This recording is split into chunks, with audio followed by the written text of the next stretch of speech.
Por que a Chapada Diamantina é um dos lugares mais incríveis do mundo? Bem, a gente poderia te responder essa pergunta simplesmente mostrando as paisagens do mirante do Morro do Painácio, do Vale do Pati e da Cachoeira da Fumacinha. Mas resolvemos ir bem mais além para isso.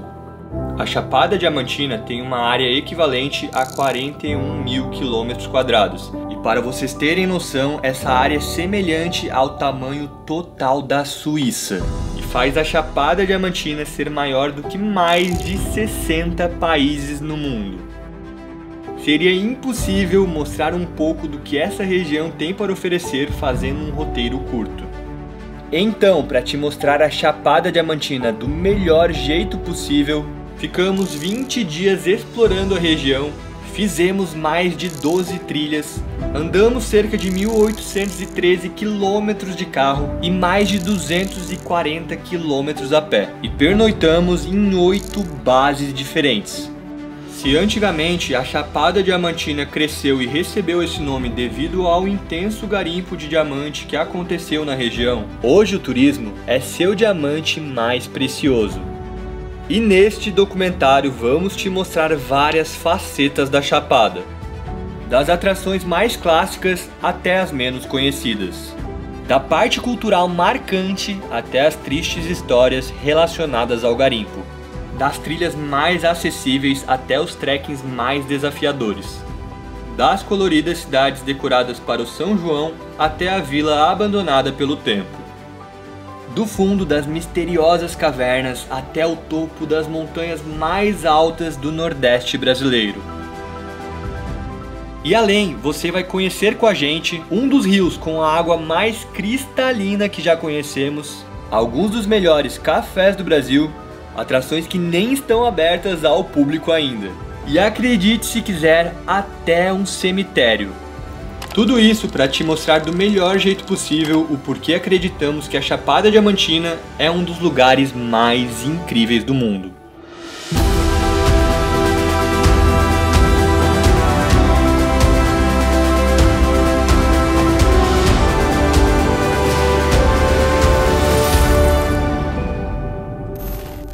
Bom dia, galera! E hoje nosso rolê família, como vocês já viram na introdução e no título do vídeo, é diretamente da Chapada Diamantina. E dessa vez a gente está começando o vídeo um pouco diferente, porque eu tô falando agora diretamente do nosso último dia e da nossa última atração das várias que a gente conheceu aqui na Chapada. E eu queria aproveitar esse início de vídeo para falar que a gente sabe que esse vídeo vai ficar bem longo, porque a nossa ideia foi realmente documentar com muita profundidade tudo que a gente conheceu. Mas para quem quiser ver alguma coisa específica de alguma atração que a gente conheceu, eu vou deixar tudo detalhado na descrição com a minutagem certinha do local que a gente visitou. E agora, dito isso, bora se teletransportar lá para o nosso dia 1 de Chapada Diamantina. Como falamos na introdução, iremos mudar algumas vezes de base durante a nossa expedição, e a primeira delas não poderia ser melhor. Lençóis é a base mais famosa da Chapada Diamantina, contando com ótimas opções de restaurantes e hospedagem. O conjunto arquitetônico e paisagístico de Lençóis é tombado pelo IPHAN desde 1973 e possui inúmeros charmosos casarios do século XIX. Tivemos um privilégio, pois vimos as coloridas ruas de Lençóis ganharem ainda mais cores com as decorações da tradicional Festa de São João que ocorre em junho. Não chegamos a tempo de pegar a festa, mas pelo menos conseguimos ver todas essas ruas enfeitadas. E sobre a origem do nome da cidade há várias teorias. E uma das mais aceitas é que na época do garimpo, os garimpeiros colocavam várias tendas no leito dos rios, e que de longe essas tendas pareciam lençóis. Uma outra curiosidade interessante é que entre 1845 e 1871, Lençóis foi o maior produtor de diamantes do mundo. E para começar a mostrar as atrações da Chapada, vamos até um parque que fica literalmente a poucos passos do centro histórico de Lençóis. O Parque Natural Municipal da Muritiba é um atrativo que não é muito famoso como outros locais da Chapada, mas te entrega muitas coisas. Além de ter poços que são verdadeiros ofurôs naturais e mirantes belíssimos, lá também podemos conhecer o Salão de Areias Coloridas e um pouco da parte histórica da Chapada. O nome Muritiba vem de uma variação de um vocábulo indígena que significa mosca em abundância. Isso porque antigamente ali no espaço do parque, várias frutinhas caíam e apodreciam, atraindo muitas moscas. O valor de entrada é de R$20 por pessoa. E aqui vale o aviso que todos os valores que iremos passar neste vídeo são das entradas dos atrativos. O valor do guia depende muito do seu roteiro, do número de pessoas do seu grupo, dentre outros fatores. Todos os nossos rolês foram feitos com a Pedra Lascada Expedições e desde já queremos falar que recomendamos muito eles. Quem tiver interesse, o link para contato está na descrição do vídeo. E para começar a explorar o parque, fomos direto conhecer um pouco da parte histórica do local. Esse local que fomos com o nosso guia Felipe é repleto de antigas casas de garimpeiros. Ok, agora nós estamos na toca de garimpeiro, né? De um dos garimpeiros daqui da Chapada, Esmeralda. Mas Chapada Diamantina esse nome por causa dos diamantes e Chapada por causa desse chapadão enorme que nós temos aqui na Chapada.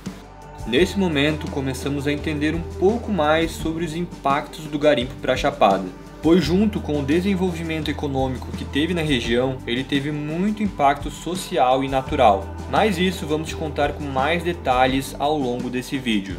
Depois de explorar as tocas, fomos até as piscinas naturais do Serrano para tomar nosso primeiro banho na Chapada Diamantina. As piscinas parecem que foram esculpidas à mão, tamanha perfeição de seus círculos. Outras coisas legais de observar ali é o solo formado por conglomerados de rochas que formam essa textura super interessante, e também o distanciamento entre partes do solo de lá.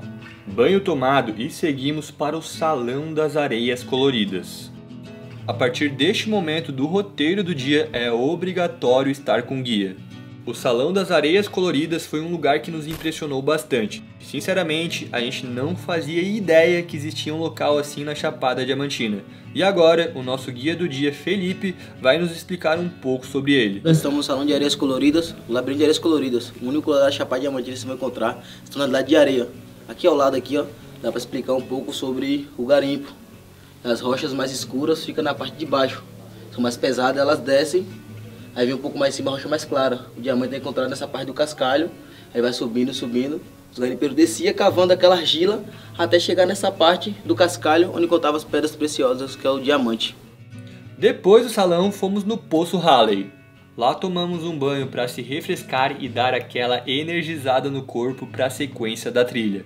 Falando sobre a trilha, ela é circular e tem cerca de 5 km de nível moderado. Após o poço, seguimos pelo leito do rio Lençóis, até dobrar para um afluente do rio e começar a subir para conhecer a Cachoeira da Primavera, o Poço do Paraíso e, finalmente, o Mirante do Parque, também conhecido como Mirante de Lençóis. O mirante foi onde tivemos a primeira visão panorâmica da Chapada das várias que teremos durante a nossa expedição. E certamente foi um excelente indício do que estava por vir nos próximos dias. No caminho de volta para nossa hospedagem, vimos um carismático mico e demos uma rápida passada em mais uma atração do Parque Muritiba chamada Cachoeirinha. Sobre nossa hospedagem nesses primeiros dias em Lençóis, ficamos na pousada Casa da Geleia, local super bem avaliado no Booking com nota 9 de 10. O destaque principal aqui vai para o café da manhã da pousada, que como o nome dela sugere, é repleto de geleias. Todas elas feitas pelos donos da pousada mesmo. Para quem tiver interesse, vamos deixar o link não só dessa, mas de todas as hospedagens que ficamos e indicamos aqui na descrição.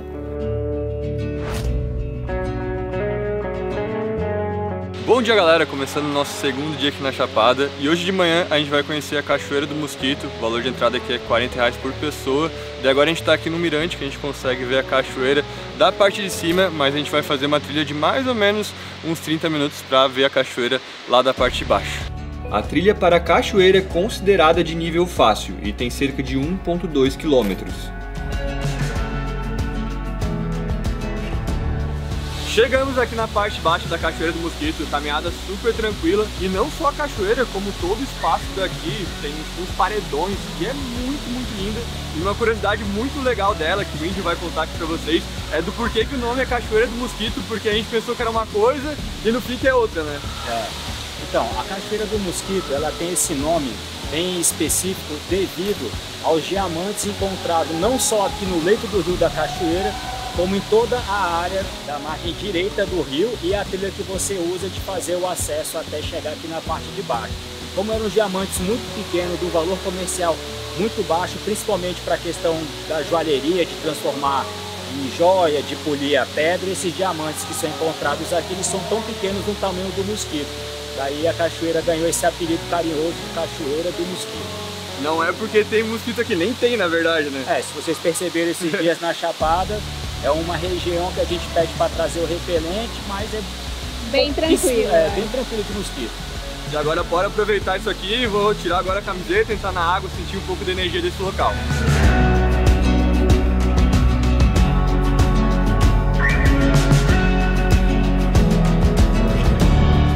Mesmo em época de seca, a cachoeira estava com bastante volume de água, e achamos o tom dourado do poço que se forma em frente dela muito bonito. E além de poder apreciar a cachoeira de frente, você consegue ir atrás da queda dela para fazer aquela clássica hidromassagem natural. Próxima atração do dia é o Poço Azul. Aqui o valor de entrada é de R$50 por pessoa, e daí também geralmente tem uma fila de espera, principalmente assim em alta temporada como a gente está vindo, porque tem limitação de pessoas que podem ficar ao mesmo tempo na atração. Daí resumindo para vocês o que é uma gruta, e daí dentro dessa gruta tem um poço de água cristalina de mais ou menos uns 20 metros de profundidade, que dizem que é muito bonito, e daí a gente vai mostrar aqui para vocês como que é essa atração, mas a gente está muito ansioso porque eu já vi umas fotos e parece que o lugar é incrível. E a gente vai fazer uma flutuação lá dentro, e lá, né? Tu faz uma flutuação, tá? Não é só contemplação de fora, tu realmente entra na água e pode ver de dentro como que é.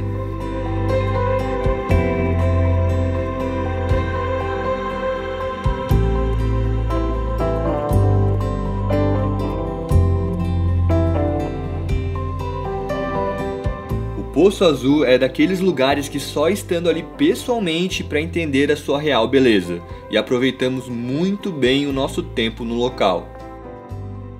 E experiência no Poço Azul finalizada, e é muito lindo, a cor da água, a transparência, tu consegue ver ali uma profundidade de mais de 20 metros, é surreal. Eu que gosto de mergulhar, amei aquilo, ficaria muito mais tempo do que 15 minutos, que é o tempo máximo de permanência que a gente pode ficar lá, ficaria ali fácil, meia hora, uma hora explorando ali. E só para vocês entenderem um pouco mais da logística, antes de a gente descer lá pra gruta e ir pro poço, vocês têm que fazer duas coisas, uma delas é tomar um banho para tirar protetor solar, repelente, essas coisas assim. E é frio esse banho, e né?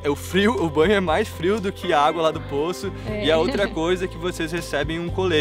Então lá tu não consegue fazer nado livre, mergulhar, essas coisas assim. Todo o trajeto que tu faz é com colete. E é super de boa, tu também recebe um óculos ali pra tu ver com mais clareza o fundo, a cor da água. E gente, é surreal de lindo. E a outra coisa também, uma informação muito importante pra vocês, que vocês já devem ter visto alguma foto na internet desse local aqui, é que em determinada época do ano aparece um feixe de luz que ilumina e deixa bem clara aquela água. A gente não conseguiu pegar hoje, mas para quem quiser pegar, as melhores épocas são de abril a setembro, sendo os melhores meses junho e julho, tá bom? Então, e daí, fica a dica aí. E daí o horário depende de dia para dia, não consigo passar aqui exatamente para vocês. Mas é isso, por mais que seja curta, a permanência lá vale muito a pena porque é um lugar muito especial. O dia 3 foi um dia bem cheio, mas também um dos nossos favoritos, pois fomos em 3 atrações incríveis. Começamos na cidade de Iraquara para conhecer a Caverna Torrinha. Esse local é uma das cavernas do Brasil com a maior diversidade de espeleotemas, com destaque para a raríssima flor de aragonita. Há 3 opções de roteiros para fazer lá, e optamos pelo roteiro 3, que tem duração média de 3 horas, nível de trilha considerado moderado a avançado e custa R$80 por pessoa. Antes de começar a andar, o guardião do local explica um pouco sobre o roteiro e logo partimos para o interior da caverna. Os primeiros túneis da caverna são tranquilos de andar, e no caminho o guia vai mostrando algumas formações curiosas. Por exemplo, no salão chamado Pedra Furada, a sombra causada pela luz da lanterna lembra uma imagem de 2 passarinhos se beijando. Outro salão impressionante é o Salão dos Vulcões, com formações no solo que lembram mesmo pequenos vulcões. As formações de cavernas são chamadas de espeleotemas, sendo os dois mais comuns as estalactites, que são formações que partem do alto, e as estalagmites, que são formações que partem de baixo.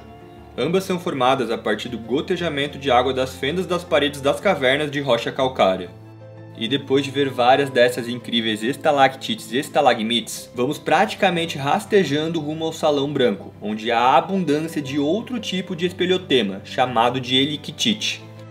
As electites são formações que o eixo do seu crescimento não fica apenas na vertical, mudando em uma ou mais etapas durante os milhares de anos. A mais incrível delas dentro da torrinha é a raríssima flor de aragonita, que é uma electite com uma flor de aragonita na ponta. É surreal imaginar como isso se formou ao longo de milhares de anos com tamanha perfeição.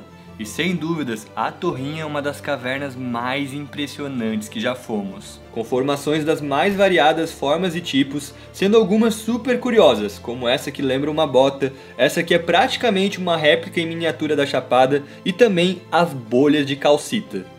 E depois da caverna, fomos para uma das atrações mais famosas da Chapada Diamantina. A Fazenda Pratinha também fica em Iraquara e, por sua beleza, estrutura e fácil acesso, é um dos locais mais concorridos pelos turistas.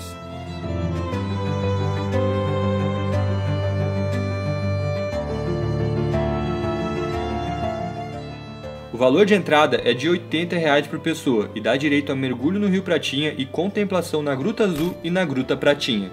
Algumas outras atividades você paga uma taxa extra, como flutuação na Gruta Pratinha, pedalinho e caiaque. A gente chegou aqui agora na Gruta Pratinha, gente, a cor dessa água aqui é surreal. A gente não vai fazer a flutuação, mas só de olhar aqui de fora já vale muito a pena.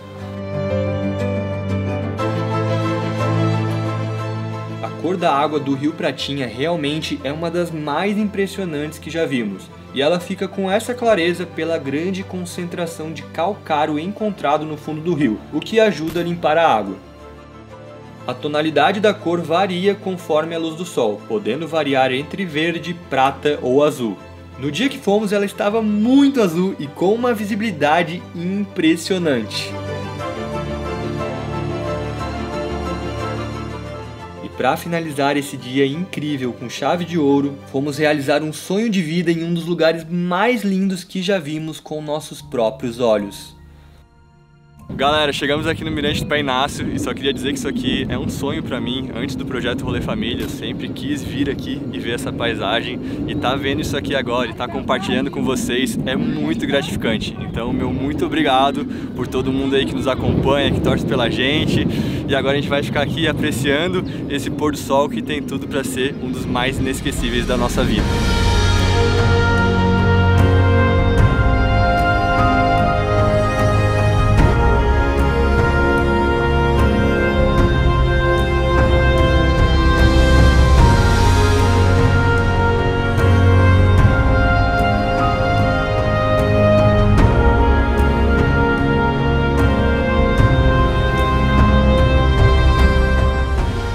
O mirante do Morro do Pai Inácio é tudo mesmo aquilo que falam e te proporciona uma das paisagens mais espetaculares do mundo. O difícil é decidir para onde você vai olhar, já que você tem uma vista 360 graus da região, podendo ver vários dos morros mais bonitos de lá, como o Morro do Camelo e o Morrão, além do pôr do sol que se põe para o outro lado.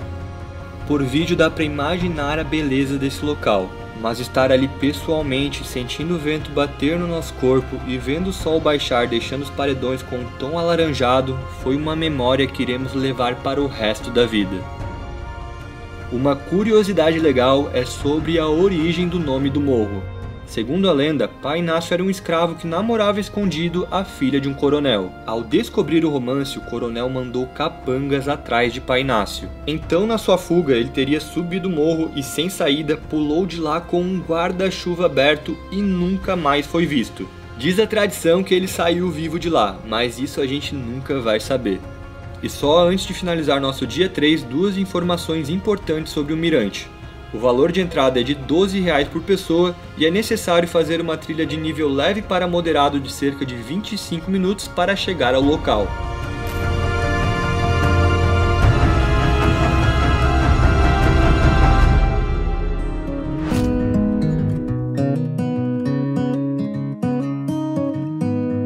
Bom dia, galera, nosso quarto dia aqui na Chapada e hoje já estamos aqui no meio da trilha, estamos fazendo a trilha de Águas Claras e ela tem uma quilometragem de mais ou menos 18 quilômetros, então ela é considerada moderada, ela não é considerada difícil porque ela não tem muita subida nem muita descida e estamos aqui no nossa primeira parada do dia de hoje, que é o Mirante do Pai Inácio. Ontem a gente subiu lá em cima, né, e agora a gente consegue ver ele bem de frente, então é muito bonito.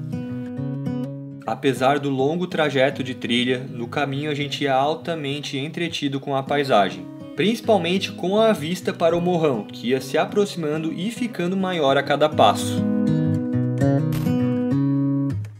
E chegamos agora aqui no Rio de Águas Claras, aqui são vários poços, então a gente vai entrar, vai tomar banho, vai comer um lanchinho também e aqui tem uma vista sensacional para o morrão. Olha só, gente, que coisa mais linda, esse aqui é um dos meus morros favoritos daqui.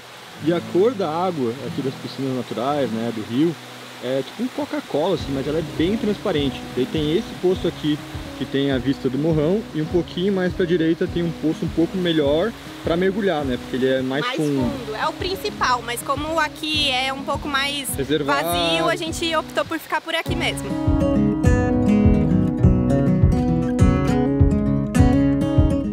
E depois desse banho refrescante, regressamos todos os 9 quilômetros, e dessa vez com o tempo ainda melhor para aproveitar mais o cenário. A trilha de Águas Claras é um rolê que muita gente deixa de fazer quando olha a quilometragem, mas confesso que já fizemos várias trilhas com 1/3 do tamanho dela que foram bem mais cansativas e desafiadoras. E andar nessas longas distâncias cruzando com praticamente ninguém ao longo do caminho no meio desses paredões imensos foi, além de tudo, um momento de desconexão muito bom, que ajudou a nos preparar mentalmente para os próximos 16 intensos dias que estavam por vir. Pessoal, e finalizando o dia de hoje, e vale muito a pena no final dar uma cansada, mas teve uma hora que eu parei ali na volta, fiquei olhando para um lado, para o outro, daí tinha um morro bonito de um lado, um morro mais bonito ainda do outro. Sério, é sensacional. O Índio ainda nos disse que o Índio, lembrando, a gente está fazendo todos os rolês aqui com a Pedra Lascadas e Expedições, para quem tiver interesse de fazer também, vou deixar o contato deles aqui embaixo, mas o Índio nos contou que ainda vai ter mais coisa foda aqui nessa trip, né? É, isso mesmo, aguarde os próximos capítulos aí do próximo rolê, que cada vez mais vamos adentrar mais na região da Chapada Diamantina e alguns outros lugares imperdíveis ainda vão ter para mostrar para vocês. Estamos ansiosos, gente. E é isso, até amanhã que o rolê aqui na Chapada continua. Nesse dia já não dormimos em Lençóis, e depois da trilha fomos direto para Caeté-Açu, também conhecida como Vale do Capão, que é uma vila do município de Palmeiras e que será a nossa segunda base da expedição. E o principal motivo que a gente foi para lá é muito especial, e vocês vão conferir nesse nosso dia 5 que começa agora.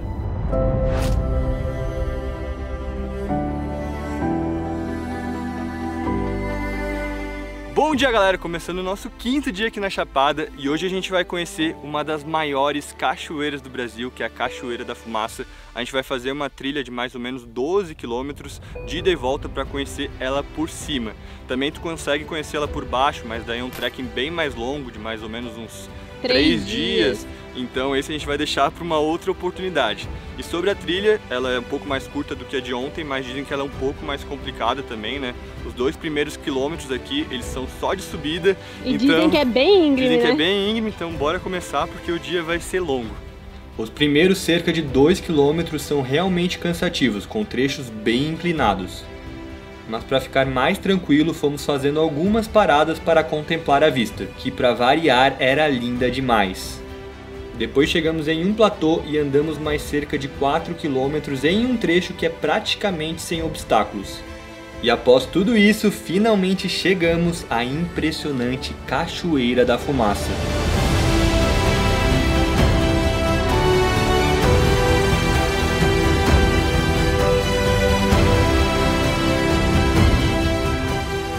Galera, olha só, Cachoeira da Fumaça, 380 metros, uma das maiores do Brasil.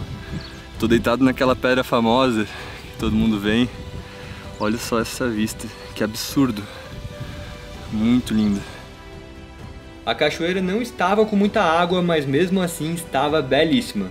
Aliás, o volume das quedas da Chapada Diamantina dependem muito da chuva. Então nem sempre você vai pegar as cachoeiras com muita vazão. E às vezes pode ser que só esteja caindo um fio de água. E mesmo se tivesse com nenhuma água, a trilha certamente valeria a pena, pois a vista que temos dos paredões do vale é uma das mais belas que já vimos na vida. Estar ali nos deu muita vontade de regressar para fazer o trekking de 3 dias e 55 km para conhecer a fumaça por baixo. Galera, o Índia Claro nos trouxeram em outro mirante aqui, que não é aquele principal ali, que a galera vai bater aquela foto na beira da pedra, com a vista do canyon, que é super famosa. E esse aqui, tu tem uma vista bem de frente ali pra queda. E eu achei particularmente até mais bonito e também bem mais vazio. Então, para quem quiser ir ter uma visão diferenciada e com um pouco mais de sossego, vem aqui um pouquinho pro lado direito da queda, que vale muito a pena. Galera, com essa vista aqui alucinante, eu acho que essa palavra é certa, né, Índio? Isso mesmo. Essa aqui, o canyon tem quantos metros? Em torno de 400 metros de altura. Outra curiosidade que o Índio contou pra gente é do porquê que o nome é Cachoeira da Fumaça, e hoje a gente tá conseguindo ver bem o porquê disso. A Cachoeira da Fumaça é um dos atrativos que a gente tem aqui, que ela oscila muito a questão do nível da água na cachoeira. E o espetáculo mesmo é quando ela está no nível mediano para um pouco mais seca, que aí a água, quando ela cai do penhasco, ela não toca no fundo da cachoeira, e com as devidas rajadas de vento, ela volta ao contrário, virando fumaça. Quando esse fenômeno acontece, pegando num dia como hoje, a gente pode até ver a formação de um arco-íris acima do topo da cachoeira, onde, a depender da direção do vento, pode molhar as pessoas nos dois mirantes, seja no mirante que a gente visitou primeiro no começo aqui do vídeo e no mirante no qual a gente está agora. Após ficar ali um bom tempo admirando a magnitude do lugar e a fantástica dança das águas e seu arco-íris, começamos nosso regresso de 6 km até o carro. E depois daquela descida de 2 km, chegamos à nossa hospedagem no Vale do Capão, a pousada Vila Flor. A pousada é uma das mais completas acomodações da Chapada, oferecendo piscina, jardim, área de lazer para crianças, café da manhã, dentre muitas outras coisas. E ela também está super bem avaliada no Booking com nota 9 de 10. Destaque para a grande quantidade de vegetação na pousada, deixando os espaços bem frescos. E também para a exposição de arte que estava rolando por lá com obras do artista nativo Salomão Zalquibergas, que trazem um resgate cultural das histórias do Vale do Capão.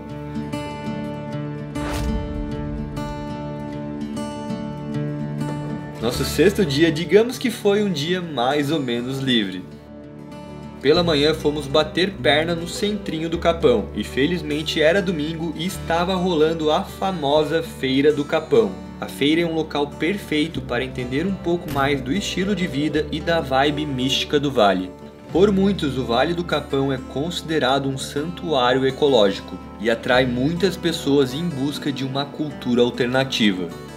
Uma coisa que gostamos de lá é a quantidade de cores e arte no local.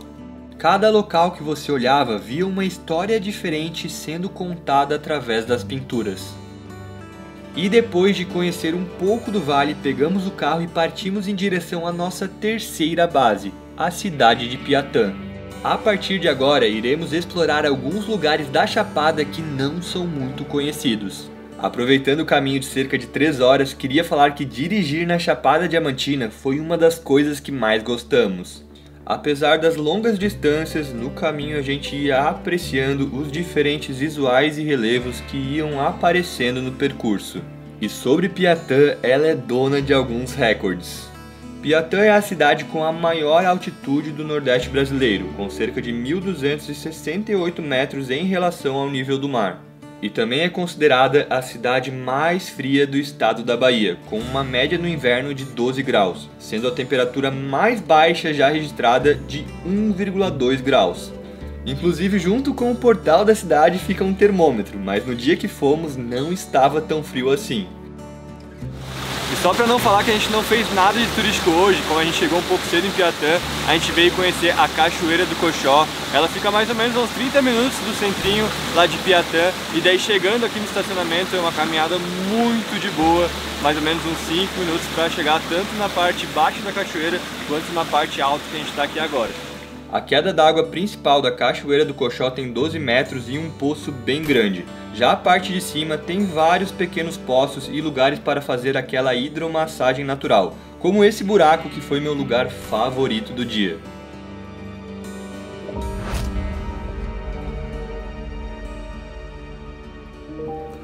Bom dia, galera! Começando o nosso 7º dia aqui na Chapada, já estamos aqui dentro do carro, indo para a atração do dia. Hoje, infelizmente, a mãe não vai vir junto com a gente, porque ela tá sentindo um pouquinho de dor no joelho, então ela resolveu se preservar aí, porque ainda vai ter muita trilha e muito rolê que ela tá querendo fazer junto com a gente, então espero que ela melhore. E hoje a gente tá saindo do centrinho de Piatã e indo até o distrito de Catolés, porque de lá a gente vai fazer a subida até o Pico do Barbado, que é o pico mais alto não só da Bahia, como do Nordeste inteiro, passa de 2.000 metros de altitude, então a gente vai ter uma visão panorâmica aí de toda a região, a gente tá bem ansioso para fazer esse rolê. E galera, para quem fala que não faz frio no Nordeste, não faz frio na Bahia... Olha, traga um casaco, porque realmente é frio, gente. Agora tá 13 graus e amanheceu, a hora que a gente foi tomar café, acho que tava uns 8, 10. Olha, foi difícil de acordar hoje, gente. Esses 3 primeiros quilômetros de trilha são uma subidinha bem difícil e aqui foi parte da Estrada Real, que era onde os bandeirantes passavam, principalmente para adentrar o Brasil, né, para ir pro interior. Galera, esse trecho aqui que fazia parte da Estrada Real, que a Paula está subindo, tá super bem demarcado, ó, com as pedras. Dá pra ver bem aqui que essas pedras foram colocadas. A gente já tá quase no final dessa parte aqui de pé. 3 primeiros quilômetros. E depois começa a escalaminhada. Bora lá. Nos 2 quilômetros de escalaminhada, você usa 4 apoios o tempo todo e é extremamente necessário ter muita atenção para fazer esse trajeto, que é considerado de nível avançado. E depois de muito esforço, chegamos aqui no Pico do Barbado, o pico mais alto do Nordeste. A gente está aqui a cerca de 2.033 metros em relação ao nível do mar. E galera, para quem sabe aqui, quem acompanha o canal, sabe que a gente está muito acostumado a fazer trilha. E essa foi a mais difícil do ano, porque aqueles 5 quilômetros que eu falei pra vocês são realmente de subida. Tem pouquíssimos lugares ali que tu vai caminhando no plano, né, Paula? E é subida mesmo, não é uma subida fácil, né? É uma subida bem íngreme. E a escalaminhada ali também é bem complicadinha, então é um rolê que a gente recomenda principalmente para quem tá bem habituado a fazer trilha, para quem gosta de aventura e também para quem tá com bom preparo físico. Para quem não preenche alguns desses requisitos, não recomendo vir para cá. Agora, para quem preenche, vale muito a pena, porque aqui tu tem uma vista sensacional. Uma curiosidade bem legal aqui da Chapada Diamantina é que fora o Pico do Barbado, ela também possui os 22 picos mais altos do Nordeste inteiro. Então, inclusive daqui tu consegue ver o Pico do Itobira, o Pico do Elefante, que são outros dos que estão aí entre os 22 mais altos do Nordeste. Então vale muito, muito a pena.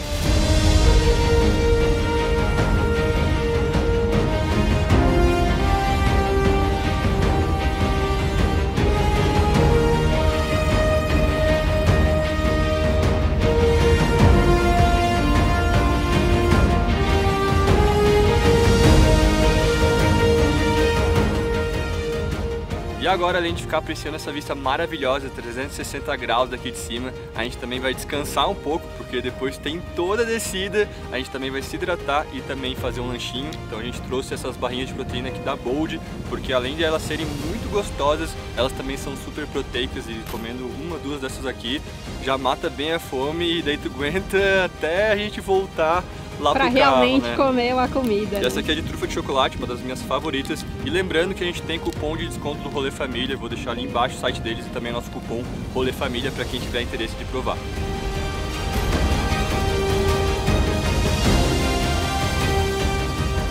E finalizamos nosso 7º dia aqui na Chapada, mais uma trilha realizada, mais um local aqui para mostrar para vocês. Eu achei a descida bem mais de boa do que a subida, eu cheguei aqui bem menos cansado, concorda, Paula? Concordo muito, a subida é bem mais cansativa do que a descida. Nossa, a gente chegou lá em cima, sério, muito morto, e aqui a gente tá cansado, mas tá tranquilo. Tá de boa. E a gente também achou a descida mais bonita, tá? Porque tu vai tendo uma vista de frente do Morro do Elefante e parece mesmo o formato de um elefante, e tem um vale assim entre os dois morros que é muito, muito lindo. E é isso, a gente se encontra amanhã pro nosso 8º dia aqui na Chapada Diamantina.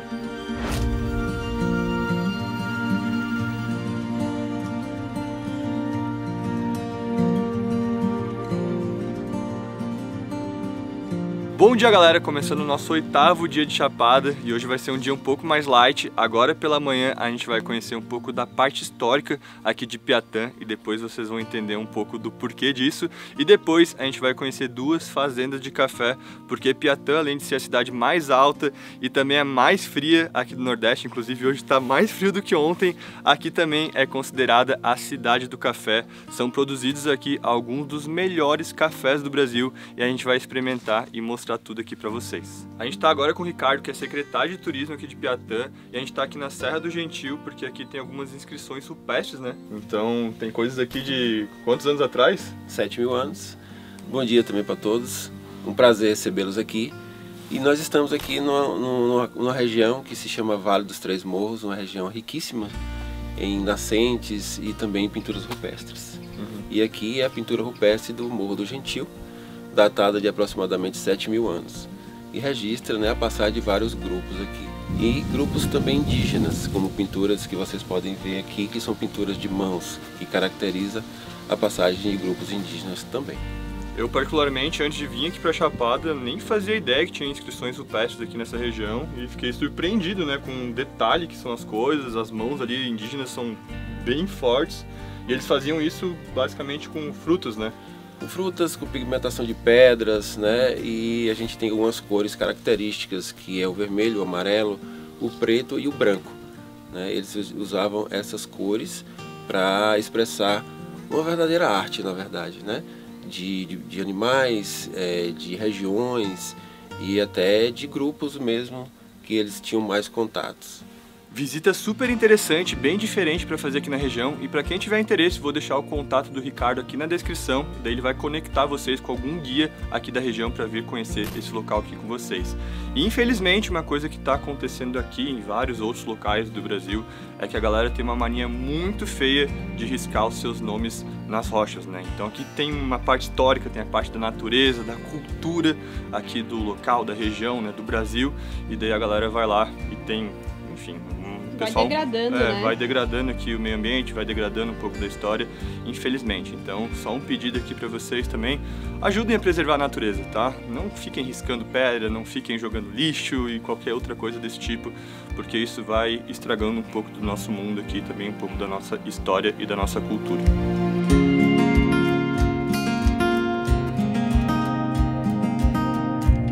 E agora a gente veio conhecer a fazenda de cafés especiais Rigno, que já ganhou 4 vezes o prêmio de melhor café do Brasil. A gente tá aqui na parte da plantação e tá muito bonito, porque eles estão na época da colheita e olha só como é que tá. Cheio! Nossa, fica muito bonito, né? O café aqui. E daí a gente também vai dar uma passada ali onde eles deixam secando o café e também depois ali na parte da torra. Até os anos 2000, a maioria dos cafeicultores de Piatã produziam café commodity, mas uma crise nos preços fez com que eles buscassem formas de agregar valor ao produto. Lá você não vai ver gigantescas plantações de café, a maioria tem cerca de 5 hectares. A Rigno é a mais famosa de todas e soma 80 hectares em 3 propriedades diferentes. E eles são os únicos tetracampeões da competição Cup of Excellence, que é a principal do ramo e premia o melhor café especial do Brasil. Seus títulos foram em 2009, 2014, 2015 e por último em 2022.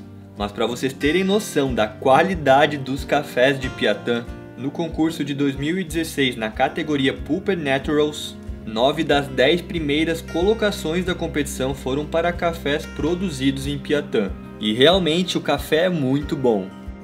Depois de conhecermos rapidamente um pouco do processo da secagem da torrefação, experimentamos um dos lotes especiais e ele foi aprovadíssimo pela gente.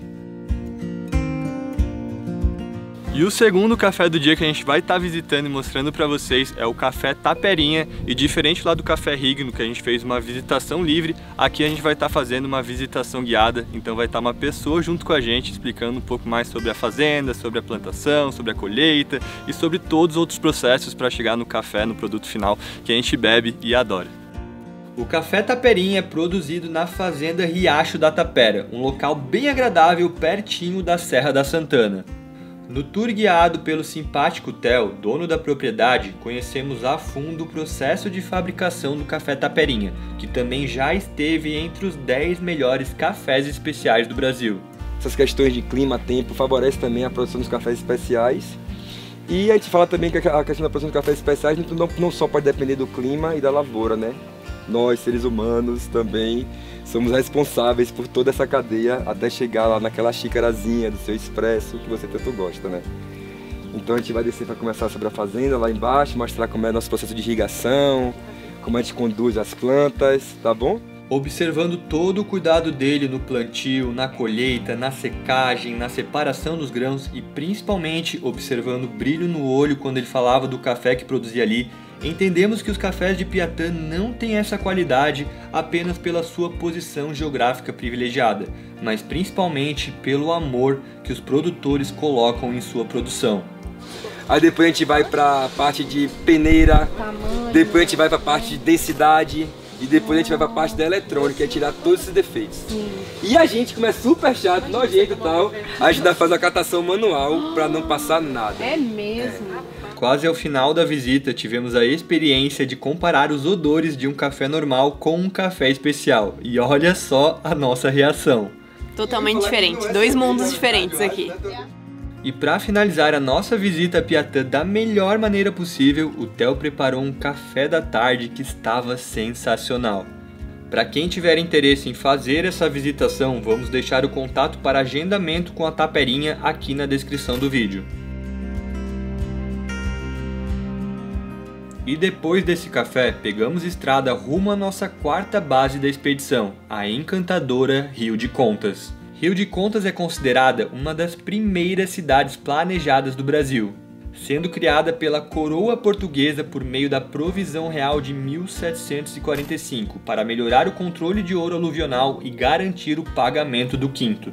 Seu conjunto arquitetônico é tombado pelo IPHAN desde a década de 1980 e conta com 287 edificações da metade do século XVIII e início do século XIX. Período que a cidade prosperou demais pelo garimpo do ouro.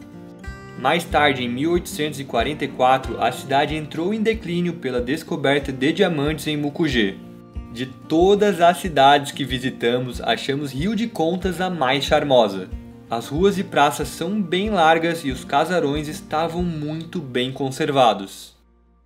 Mas a gente não foi para Rio de Contas apenas para conhecer o seu centro histórico. E é isso que vamos te contar a partir de agora.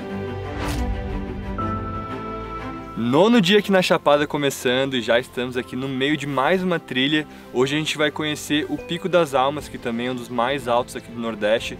E também dizem que é um dos mais bonitos porque ele tem algumas formações rochosas que são bem diferentes.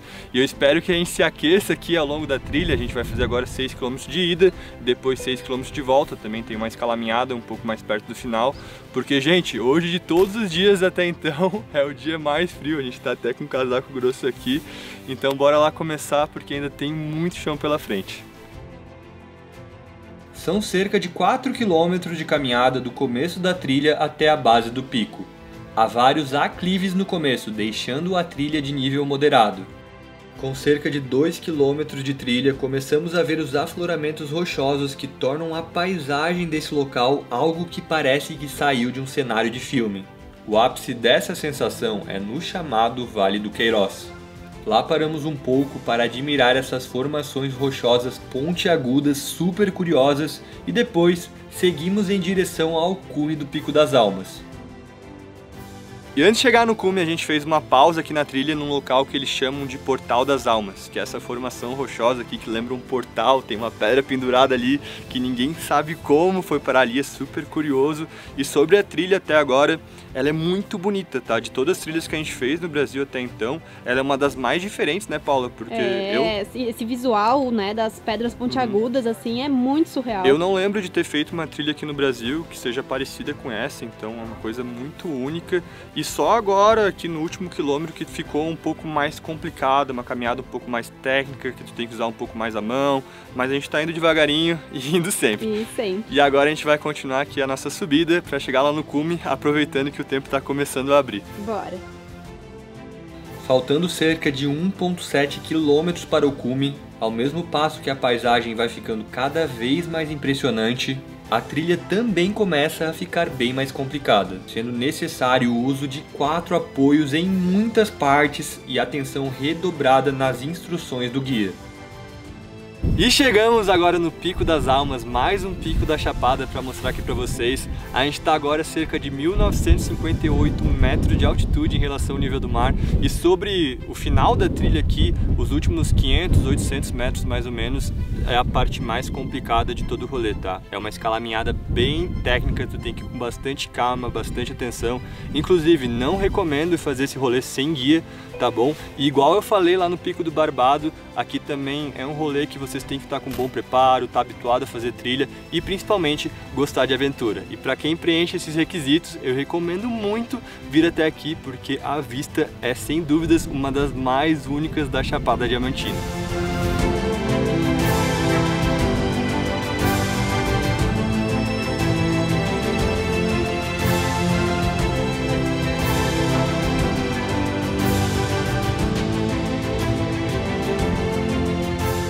Hoje quem tá de parabéns é a mãe, que foi difícil hoje, né, mãe? É, mais pelo medo em si de subir a montanha escalando praticamente, mas a trilha em si até é de boa. Mas chegou. Mas os últimos, 400 metros ali? É, 400. É, os últimos 400 metros que são mais dificilzinhos assim, mas cheguei, tô aqui, feliz da vida. Conquistar um pico como esse com a nossa mãe junto foi uma das grandes alegrias que tivemos durante nossa expedição. E poder ver a vista de cima de 2 dos chamados gigantes da Chapada é algo que iremos guardar com muito carinho em nossos corações. De cima do pico temos uma visão 360 graus da região. E claro que depois de toda essa subida, aproveitamos o máximo de tempo possível admirando a paisagem antes do nosso regresso.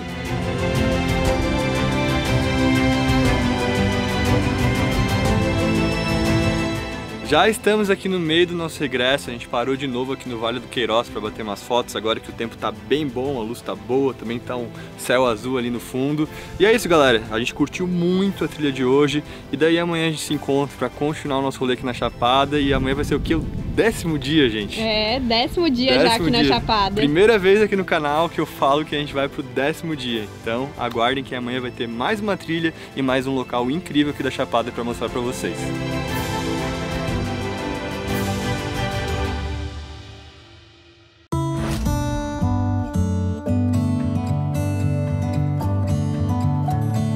Começando o nosso 10º dia de Chapada, já estamos aqui no meio de mais uma trilha, só que dessa vez bem mais de boa do que as últimas duas que a gente mostrou aqui pra vocês. E explicando o nosso rolê de hoje, a gente saiu bem cedo lá de Rio de Contas, pegamos a estrada e viemos até Ibiquara para conhecer a Cachoeira do Buracão, que dizem que é uma das mais lindas da Chapada inteira. O valor de entrada aqui é de R$15 por pessoa, só que tu também tem que contratar um guia nativo.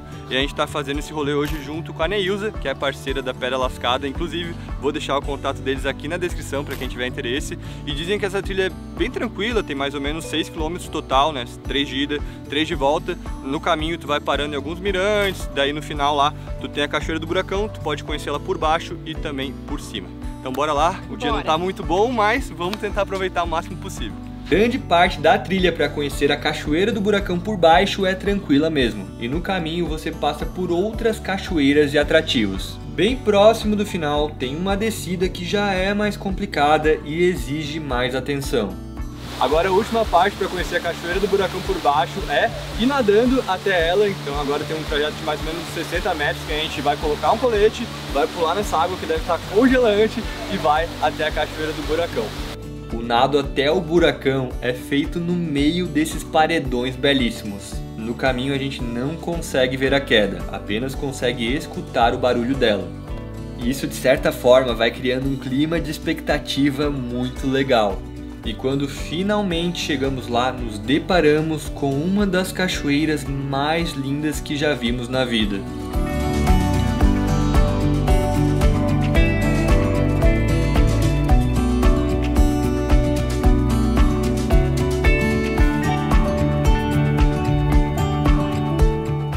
Galera, a gente anda por todo esse cânion até chegar ali na cachoeira É bem tranquilo, mas a água tá realmente muito gelada. Muito fria. E daí vale a pena, cara, vale a pena demais, porque sem dúvidas é uma das cachoeiras mais bonitas do mundo, não só do Brasil, tá? Do mundo. E agora a gente veio no mirante da parte de cima do buracão e daqui a gente tem uma visão completamente diferente da que a gente tem lá de baixo. Inclusive a gente achou aqui bem melhor para tu ter noção da altura da queda, que tem 85 metros mais ou menos. Daí para os mais corajosos vocês conseguem ir bem na pontinha ali, ficar com a perna solta. E para quem tem um pouquinho mais de medo, vocês podem fazer igual lá na Cachoeira da Fumaça e ir ali praticamente rastejando para ver a altura da queda. A Cachoeira do Buracão certamente entrou no nosso ranking de cachoeiras mais incríveis da vida. E ficamos muito curiosos quando nos falaram que a atração do próximo dia seria ainda mais impactante. Em Ibicoara, dormimos no Povoado do Baixão, um pequeno vilarejo cercado por serras que já davam um indício da beleza que iríamos ver no nosso dia 11 de expedição.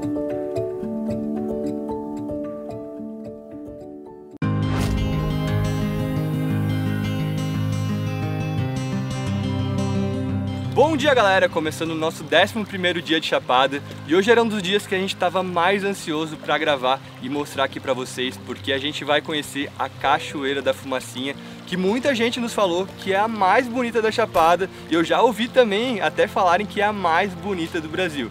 Só que para chegar até ela, pelo trajeto que a gente vai fazer, que é por baixo, é uma das trilhas mais difíceis de todas aqui da Chapada. Ela é considerada de nível avançado, são mais ou menos 18 quilômetros, 9 de ida e 9 de volta. E grande parte desse trajeto é no leito de um rio, daí tem pedras bem altas, tem que usar bastante a mão. Geralmente também está bem escorregadio, então tu tem que ter bastante atenção.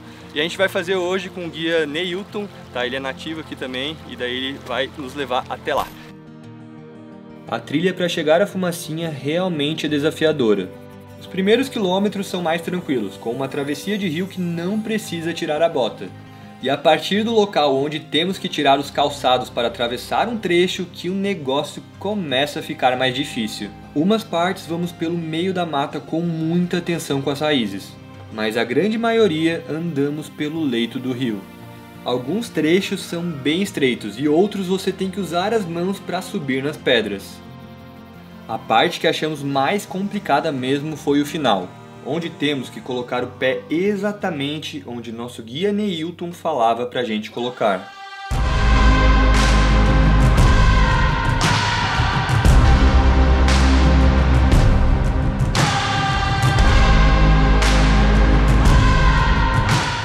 E depois de mais ou menos 3 horas, chegamos aqui na Cachoeira da Fumacinha e já entrou no meu top 1 de cachoeiras mais lindas que eu já vi na vida. Galera, essa paisagem aqui é inacreditável, assim, eu tava me sentindo Indiana Jones entrando assim no meio da selva, e daí quando tu vê, tu tem esse grande tesouro. Aqui tem mais ou menos 100 metros de queda, né, que são visíveis, tem mais 180 que tu não consegue ver daqui, esses dois paredões aqui de 280 metros cercando a cachoeira, guardando ela. E é absurdo. Falando sobre a trilha, a gente fez bem tocadinho para tentar pegar aqui com menos pessoas, mas é bem difícil, tem escalaminhada, tem bastante trecho que tá bem escorregadio, tem um pedaço ali também com mata fechada, mas tem bastante raiz, bastante subida, bastante descida. Então é uma trilha que eu recomendo novamente para quem tá com bastante preparo, para quem gosta de aventura. Gente, vale muito a pena. Só que sem dúvidas é uma das paisagens mais lindas que eu já vi na vida e com certeza vou guardar aqui num local muito especial no meu coração.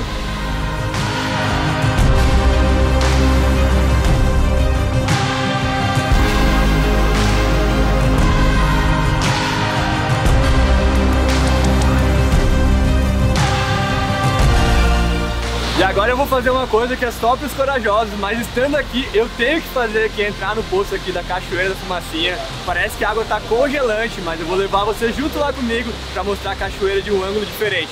E falando também que esse documentário aqui é totalmente independente, então para quem puder deixar um like, deixar um comentário aqui nesse vídeo, ajuda muito. Então, bora lá? Bora! Bora!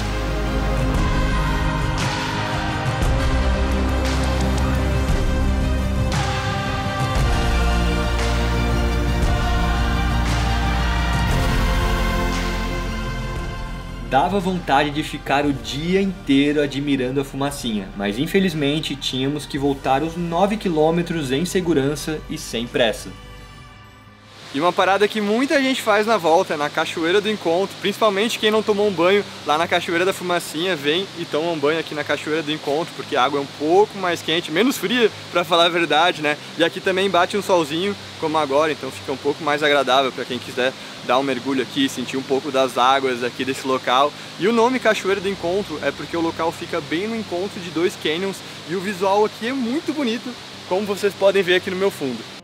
O visual da trilha realmente é muito bonito. Se na ida fomos totalmente focados em chegar o mais cedo possível para aproveitar a fumacinha, na volta fomos fazendo mais paradas e admirando por mais tempo a paisagem dos paredões. Galera, olha só o que a Paula tá fazendo agora. Enchendo uma aguinha. E o Neilton falou que essa aqui não é água de rio, né? Não, com certeza. Essa é uma água que ela brota aqui das rochas, uma água filtrada pela própria natureza, né? Uma água potável, pronta para o consumo. Cristalina, beleza? né? Cristalina, não é aquela água do rio, que ela é composta com bastante matéria orgânica. Então essa água aqui é medicinal, viu? É medicinal. Tem que tomar. Já estamos quase finalizando, a gente só tem mais uma travessia aqui que a gente tira os tênis e caminha pelas águas aqui bem tranquila. E aproveitando para falar também, que eu não tinha comentado antes, que a mãe não veio hoje, porque a gente conversou com o pessoal da Pedra Lascada, conversou com o Neilton. Eles nos instruíram que hoje era uma trilha que usava muito o joelho, ela ainda está com um pouquinho de dor. Então é muito importante, quando forem fazer esses rolês, se conhecer, conversar com o seu guia, para ver se é tranquilo de fazer ou não. Mas queria agradecer aqui o Neilton pela parceria, agradecer a Pedra Lascada novamente, lembrando, para quem tiver interesse, vou deixar o contato deles aqui embaixo.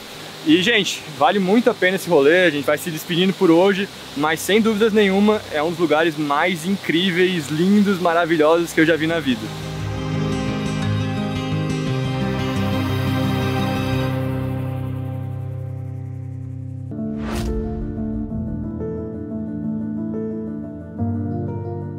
No nosso 12º dia de Chapada, saímos de Ibicoara e fomos até Igatu.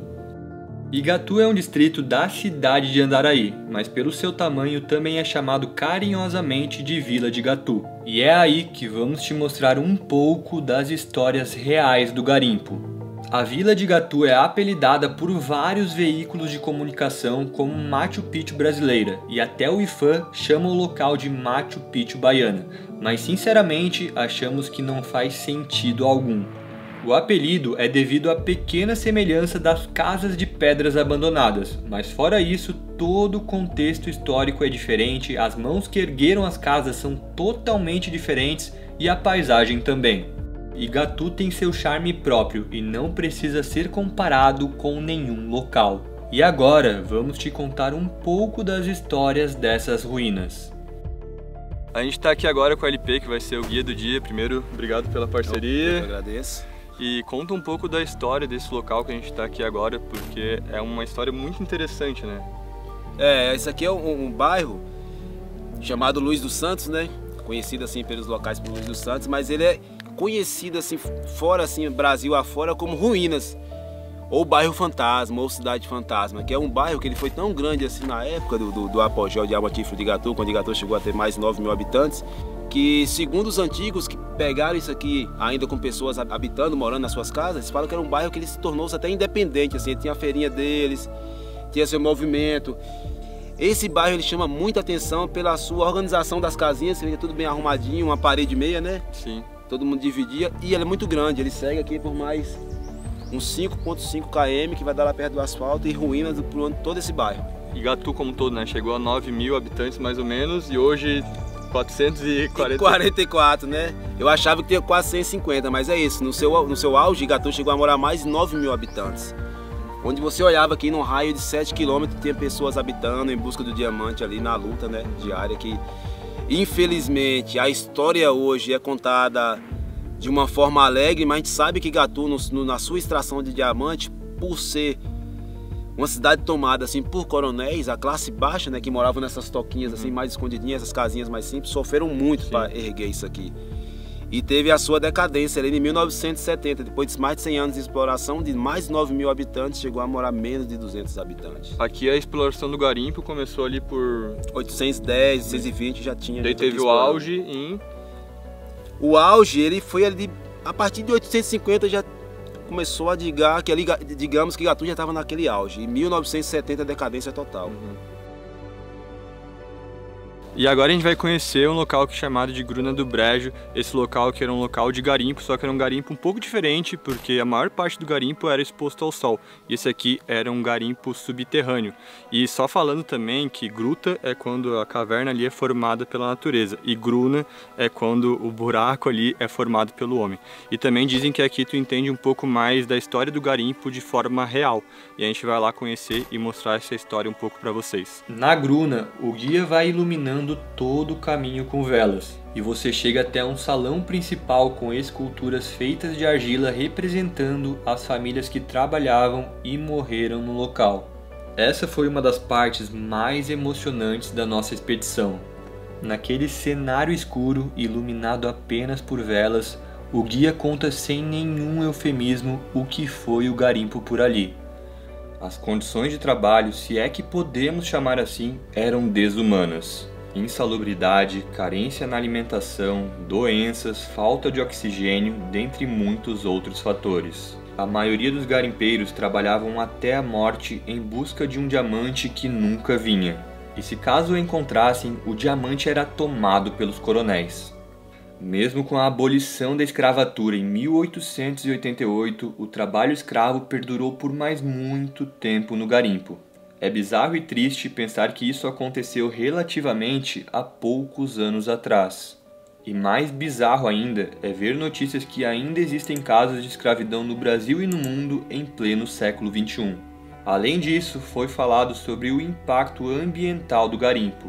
Mesmo ali perto, podemos ver com clareza o assoreamento de um dos rios da região, causando diversas consequências para a fauna e flora da Chapada.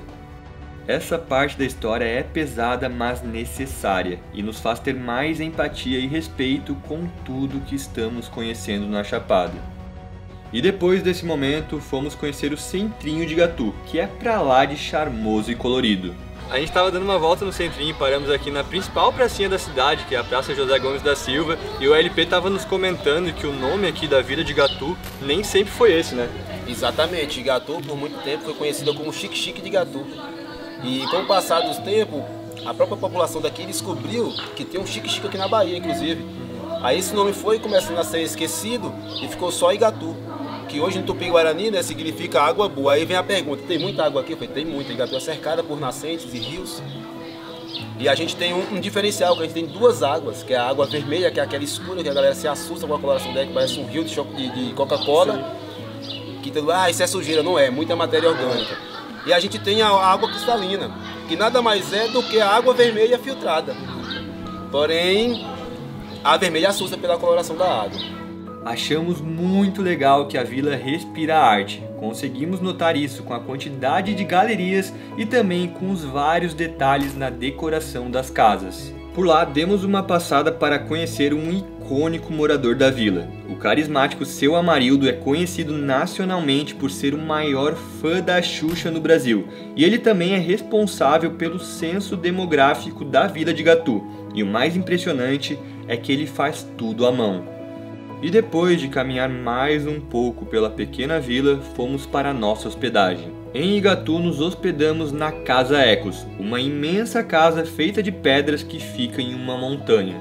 O local está avaliado em 4.8 de 5 no Google Maps, tem uma vista maravilhosa e uma área incrível com 5 quartos, piscina, área para prática de meditação, dentre outras facilidades. E só antes de finalizar a nossa passagem por Igatu, outro motivo curioso pela qual a cidade é famosa são pelas chamadas luzes de Igatu. A vila atrai muitos ufólogos porque há diversos relatos de luzes sem sentido e objetos voadores não identificados. Durante nossa passagem não vimos nada, mas podem pesquisar depois que há algumas matérias sobre isso. No nosso 13º dia, saímos de Igatu em direção à nossa próxima base Taetê, mais especificamente no povoado de Colônia. No dia 13 e 14 vamos fazer duas trilhas incríveis que não são muito conhecidas. E começando o nosso 13º dia de Chapada, já estamos no meio de mais uma trilha e hoje a gente vai conhecer a Cachoeira do Herculano, né, Índio? É isso mesmo. Lugar muito bonito, localizado aqui na região da Chapadinha, né? E uma trilha de aproximadamente 10 quilômetros aí, em torno de 1h30, 2 horas de trilha aí. E vai ser um dia incrível hoje, vamos nessa que o tempo tá bom. O começo da trilha é tranquilo, com a maioria do caminho bem plano. O rolê começa a ficar mais difícil quando chegamos no leito do rio Samina. E depois de uma descida com bastante pedras, começamos um longo trajeto seguindo o leito do rio. Por ser em um leito de um rio e ter muitas pedras, a trilha é considerada de nível moderado a difícil. O que mais curtimos dessa trilha é que grande parte do trajeto vamos andando no meio desses canyons. Só por essa paisagem a trilha já valeria a pena, mas depois que a gente chega na Cachoeira do Herculano, a gente entende porque, mesmo não sendo tão conhecida, ela é considerada uma das mais belas da Chapada. E chegamos a mais uma atração incrível da Chapada, sejam bem-vindos à Cachoeira do Herculano. Galera, olha essa vista aqui no meu fundo, tu vai no meio dos canyons, já é lindo demais, daí tu chega aqui, tem essas 3 quedas d'água e este paredão imenso. Cara, sério, a gente já tá no nosso 13º dia de Chapada e todo dia as paisagens daqui nos surpreendem de alguma forma, é surreal. E falando também sobre as quedas d'água, tá? O volume delas dependem muito de chuva, igual eu falei pra vocês lá na Cachoeira da Fumaça. E sobre a trilha, ela realmente é de nível moderado, tá? Tem algumas pedras bem altas, tem uma parte ali que tem mais calaminhada, mas seguindo as orientações dos guias, tu não vai ter nenhum problema assim, tá? Não é uma trilha muito avançada, extremamente difícil de fazer e vale muito a pena, né? Porque, gente, olha isso. Sério, olha este poço ali, que inclusive agora eu vou tirar essa camiseta e vou dar um pulo por lá. As 3 magníficas quedas do Herculano têm cerca de 100 metros de altura e fazem dessa cachoeira a 6ª maior da Chapada, e mesmo com pouco volume de água, achamos ela linda demais. O poço também é um dos maiores e mais bonitos que fomos, com um formato que é praticamente um círculo perfeito. Já estamos aqui nos arrumando para o nosso regresso e falando sobre o nosso mergulho, porque todo mundo entrou na água aqui, até a mãe que morre de frio dessas águas, mas sério, que lugar sensacional. E tem uma das quedas ali que a água tá vindo bem suave, tá parecendo uma chuva. A gente foi ali embaixo e cara, que experiência gostosa de viver, sério, muito, muito massa. O trajeto de volta foi tranquilo e fomos admirando um pouco mais os canyons de lá e já aguardando ansiosamente que surpresa a Chapada iria nos dar no nosso dia 14 de expedição.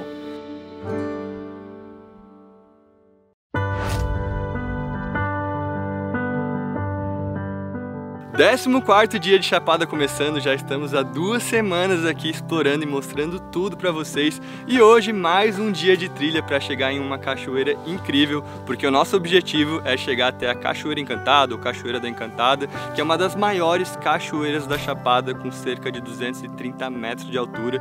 E hoje, além da gente estar acompanhado da Clara e do Índio, da Pedra Lascada, a gente também está com um guia nativo. Inclusive, ele nos deu uma carona de motoca até o local que a gente está aqui agora e a gente poupou uns 3 quilômetros mais ou menos de caminhada. E ajuda a gente até a dar uma poupada aqui na energia, porque dizem que a trilha aqui hoje ela é bem longa e de um nível um pouco mais avançado. Então bora lá começar.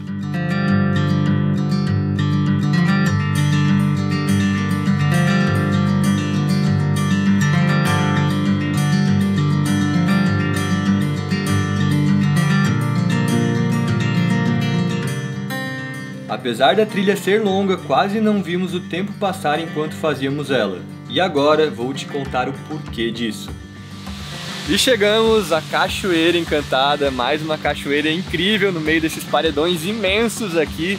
A gente tá ficando muito mal acostumado aqui na Chapada, porque é uma cachoeira mais incrível do que a outra. E primeiro, falando sobre a trilha, a gente achou ela de um nível moderado para avançado.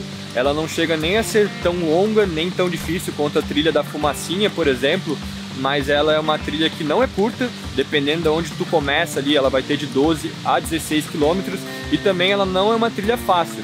Tem vários pontos ali de escalaminhada, tem umas pedras um pouco mais altas, tem um ponto ali que tem que fazer uma travessia tirando o sapato, né? Então tem que cuidar para não escorregar. Mas a coisa que a gente mais gostou dessa trilha, porque ela é uma trilha muito linda. A gente vai andando aqui literalmente no meio dos canyons e a cadeia aqui de canyons ela é muito extensa. Eu acho que até a cadeia de canyons mais extensa que a gente andou aqui na Chapada. Também tem várias partes ali que tu vai do lado de piscinas naturais que vão se formando, tem uma parte ali com inscrições rupestres, então tu vai se entretendo bastante ao longo do caminho e não fica uma trilha chata de fazer, sabe? Uma trilha muito gostosa de tu percorrer ela.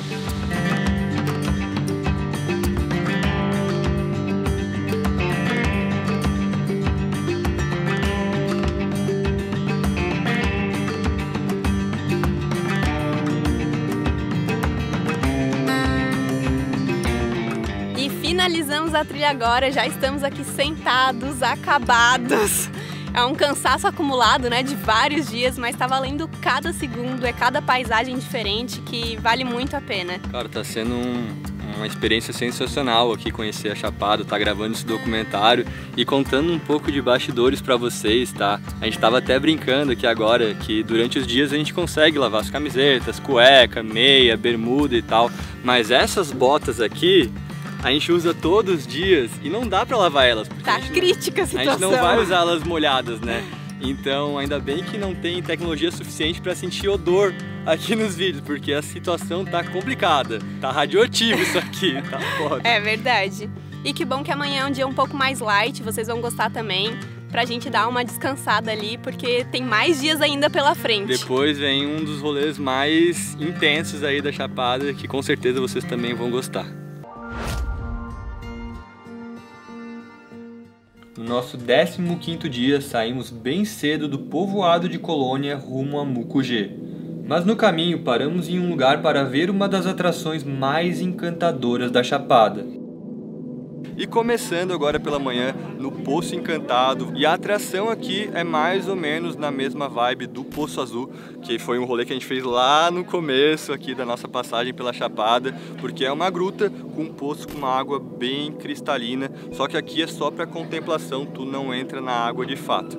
E aqui, igual lá, tu consegue, dependendo da época do ano que tu for vir, ver o feixe de luz entrando na caverna e deixando aquela água parecendo que tá brilhando. O período que tu consegue ver isso é mais ou menos de abril a setembro e o horário depende de dia após dia e também depende muito da previsão do tempo, né? Hoje tá um pouco nublado aqui, o sol tá aparecendo, às vezes ele tá saindo, então vamos torcer para a hora que a gente for descer até a gruta que entre aquele raio de sol para deixar aquele local espetacular.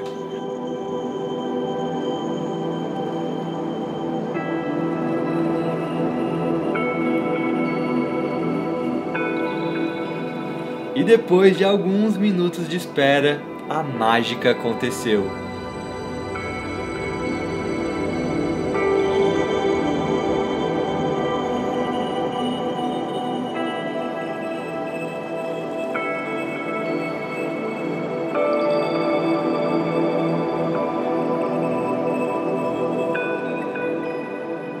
Os 40 minutos foram muito bem aproveitados e provavelmente foi o intervalo de tempo que a gente mais falou uau na vida.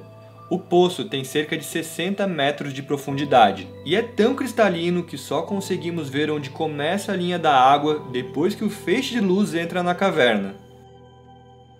Finalizada a visita ao poço, rumamos a Mucugê, que foi a última base diferente da nossa expedição.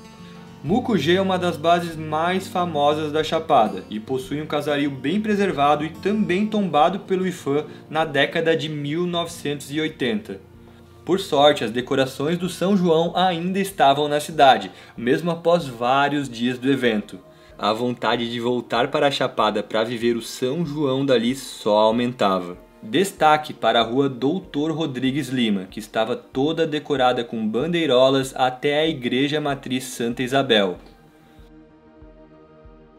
Em Mucugê ficamos hospedados na pousada Monte Azul, também super bem avaliada com nota 9 de 10 no Booking, e foi lá que tivemos um dos melhores cafés da manhã da nossa expedição. Além disso, o local é bem localizado e fica ali próximo ao charmoso centrinho de Mucugê. Em Mucugê visitamos 3 atrações, sendo a terceira a atração mais curiosa de todo o nosso rolê. Primeiro visitamos o Parque Municipal Mucugê, onde fica o Projeto Sempre Viva e a Cachoeira do Tiburtino. O valor de entrada é de R$20 por pessoa. O Projeto Sempre Viva foi criado com o objetivo de proteger essa planta herbácea que está ameaçada de extinção e também tem um cunho pedagógico. Além dos vários buquês de sempre vivas expostos, podemos ver alguns insetos polinizadores e um pouco da história do garimpo. Mas mais da história do garimpo mesmo conhecemos na segunda atração que visitamos, o Museu Vivo do Garimpo. Chegando lá, o guia nos contou um pouco da história por trás desse lugar. O Museu do Garimpo, ele está dentro de uma casa que foi de uma garimpeira, né? Uma garimpeira conhecida como Sainácia. Então a Sainácia foi uma senhora que morou nessa casa, né? É uma toca mesmo que foi aproveitada da rocha natural, né? Que é uma casa bem mais rústica, só que aí foi restaurada em 2006 pela Prefeitura Municipal de Mucugê. Então foram registrados diamantes aqui, por isso que a estrada passa aqui, né? E assim, era muito movimentado na época do garimpo, que o início veio a 1844, no ano de 1844, e durou até 1998, então durou 154 anos, né? Assim, a grande parte do trabalho manual, em questão de ciclo de mineração, trabalho manual, mas também teve uso de dragas, brocas e dinamites, que era o uso de garimpo mecanizado. Só que assim, teve a entrada do parque em 1985 e veio o decreto do Ministério do Meio Ambiente também. Então, fez a proibir o uso de dragas, porque estava causando muito impacto na natureza. Eles viram que estava causando muito impacto e aí decidiram proibir o uso de dragas. E a última atração que visitamos é nada mais nada menos do que um cemitério. O cemitério de Santa Isabel, mais conhecido como Cemitério Bizantino, começou a ser construído em 1854 e foi concluído em 1886. Diz a história que depois de uma epidemia de cólera em Mucugê, morreram muitas pessoas e com um decreto imperial que proibia que fossem enterradas mais pessoas nas igrejas, os túmulos brancos foram construídos bem ali na base da Serra do Sincorá. Apesar do nome bizantino, a arquitetura do local se assemelha nas características neogóticas e não se sabe exatamente o motivo pelo qual o cemitério ganhou esse apelido. A teoria mais forte é por suas terminações arredondadas e pela cor branca, que fazem referência às cúpulas do mar Egeu existentes na época do Império Bizantino. E com essa atração diferenciada, terminamos o nosso rolê em Mucugê. E no próximo dia partimos para a maior aventura deste vídeo.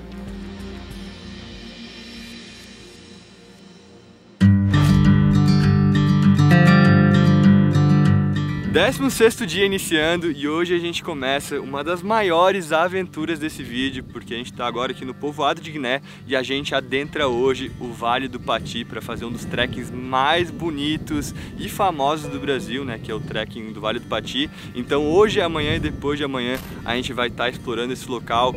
Vão ser cerca de 40 a 50 quilômetros de caminhada nos próximos 3 dias. Uma baita de uma aventura, um baita de um desafio, mas a gente tá louco para explorar esse local aqui e mostrar tudo com detalhes para vocês. Existem várias formas de entrar no Vale do Pati e nós escolhemos entrar e sair pela Trilha dos Aleixos, que fica no povoado de Guiné. O primeiro dia é o mais tranquilo de todos. A parte mais difícil é logo o começo, onde temos que subir a Serra do Sincorá. A subida é puxada e não dá para se desconcentrar com a paisagem magnífica da serra. E quando chegamos no topo, somos surpreendidos com esta vista simplesmente absurda dos morros do Vale do Pati. Os morros são tão grandes que parecia que estávamos perto da nossa parada final, mas na verdade ainda faltavam vários quilômetros pela frente. E a parada principal do dia foi simplesmente em um dos mirantes mais lindos da vida. E chegamos agora aqui no Mirante do Vale do Pati, que é um dos principais atrativos do dia de hoje, e o Índio vai explicar um pouquinho para vocês de tudo isso aqui. Então, a gente aqui no Mirante do Vale do Pati, começando da parte norte para a parte sul. Lá na ponta da esquerda a gente tem o Morro do Manuel Vitor. Aqui ao nosso lado tem o Morro Branco. À nossa frente tem o Morro do Castelo, ou Morro da Lapinha. À nossa direita tem a Serra de Sobradinho. E no sentido sul, a parte que continua a trilha que vai para o Cachoeirão e seguindo o Rio Preto chega à cidade de Mucugê. E a vista desse mirante com certeza é uma das mais lindas e espetaculares que eu já vi na vida. Pra mim, pra minha irmã e pra mãe, que a gente sempre gostou muito de trilha, tá fazendo esse rolê aqui do Vale do Pati era um sonho pra gente, e tá agora aqui com esse visual, com esse tempo maravilhoso, compartilhando aqui com vocês, é muito, muito gratificante. Então também passando aqui para agradecer todo mundo que nos acompanha, todo mundo que torce pela gente. E vamos continuar a trilha porque agora a gente depois subiu, né, andou um platô, agora tem uma descida até o povoado onde a gente vai dormir.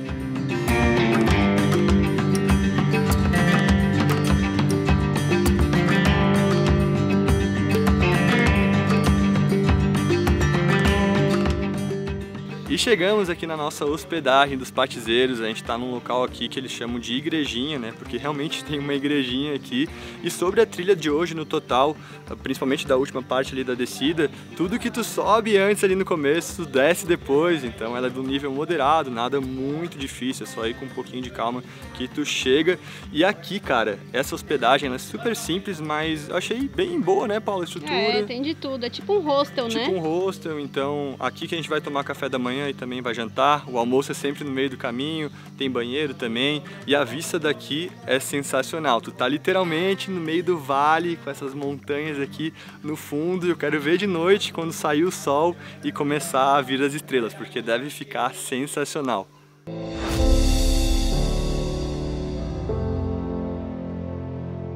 Segundo dia de Pati começando, e hoje o nosso objetivo é chegar naquele morro que está atrás da gente, que é o Morro do Castelo. Hoje o trek é um pouco mais longo e também um pouco mais complicado do que ontem. A gente vai andar hoje cerca de 13 a 15 quilômetros e daí no final ali dizem que tem um trecho bem complicadinho, tem até uma escalaminhada.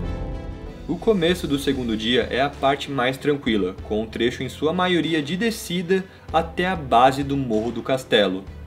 Depois começa uma subida bem íngreme e cansativa. Primeira parte aqui da subida bem cansativa, já suei mais hoje do que suei ontem o dia inteiro. E agora, segundo o índio, a partir de agora que começa a subida de verdade pra gente chegar ali no colo da montanha. Mas agora é uma parte um pouco mais rochosa, as pedras são um pouco mais altas assim pra tu dar a passada. Então vamos ver como é que é.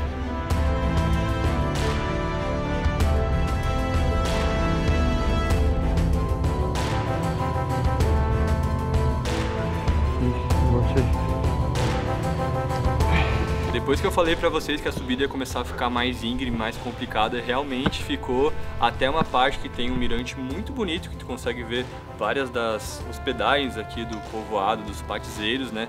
E daí depois tem uma parte um pouco mais plana, mais tranquila, e daí no finalzinho aqui, antes de chegar no local que a gente está agora, daí também tem uma outra subida.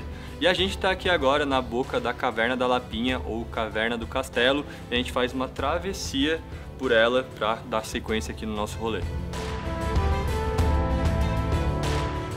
E depois de atravessar a caverna, a gente começa uma escalaminhada, que é a parte mais técnica aqui do rolê, e chegamos finalmente ao nosso ponto principal do dia, que é aqui o mirante do castelo, e temos essa vista incrível aqui do Morro Branco, desse vale aqui gigantesco, e novamente, mais uma vista inesquecível aqui do Vale do Pati.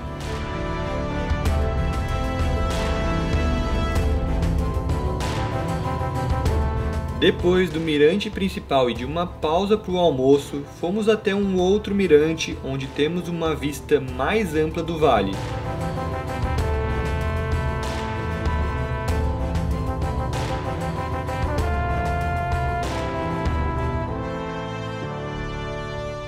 Já atravessamos aqui a caverna e o nosso regresso é o mesmo caminho da ida, só que ao invés de estar subindo na maior parte do tempo, agora a gente vai descer.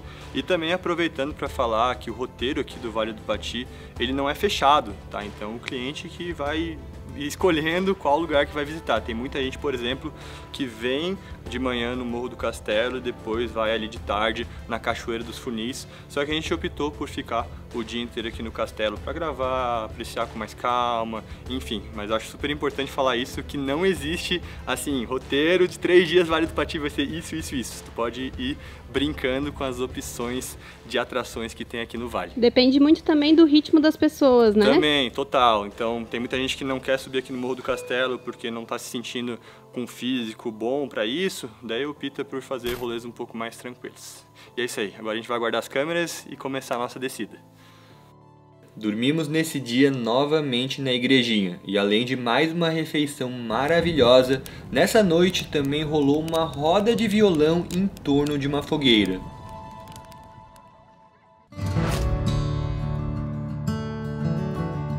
Nosso terceiro e último dia no Vale do Pati foi o mais desafiador. Com todas nossas coisas, saímos da igrejinha rumo ao Cachoeirão. E de lá iríamos direto para o estacionamento em Guiné pegar o nosso carro. O esperado era andar no total de 22 a 23 quilômetros. Os primeiros 3,5 km foram os mais complicados pra gente. Era uma subida que não era tão íngreme, mas era muito longa e descampada, e com o sol forte que estava fazendo, ela parecia infinita. Depois foram mais cerca de 4,5 km com alguns aclives e declives, mas nada muito inclinado, até chegar no Vale do Cachoeirão. O Cachoeirão é uma das principais atrações do Vale do Pati e a queda d'água é a segunda maior da Chapada, com cerca de 270 metros de altura. Apesar de estar com bem pouca água, achamos que só pelo visual do vale a caminhada vale a pena.